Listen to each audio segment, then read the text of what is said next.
Oi, gente, tudo bem? Eu tô falando baixo porque a Maju tá dormindo e a Bia também, né? Que gracinha, não. Peraí, deixa eu acender a luz. Pronto, viram? Então, né? Depois de uns 20 minutos brincando aqui, né? Que vocês estão o vídeo, né? Elas cansaram e dormiram. E quando elas acordarem, né? Eu vou fazer um passeio lá com o quintal, no quintal do meu apartamento. Vocês devem estar perguntando, quintal do meu apartamento? Estranho, não? Mas não é estranho. Por quê? Porque eu vou mostrar pra vocês.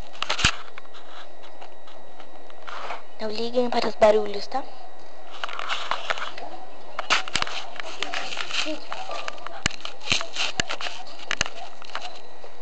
Haha, daqui a pouquinho eu faço.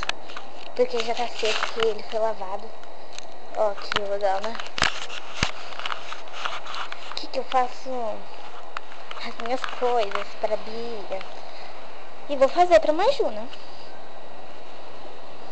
Que hoje ela comeu papinha de banana no café da manhã. Porque ela ficou com fome.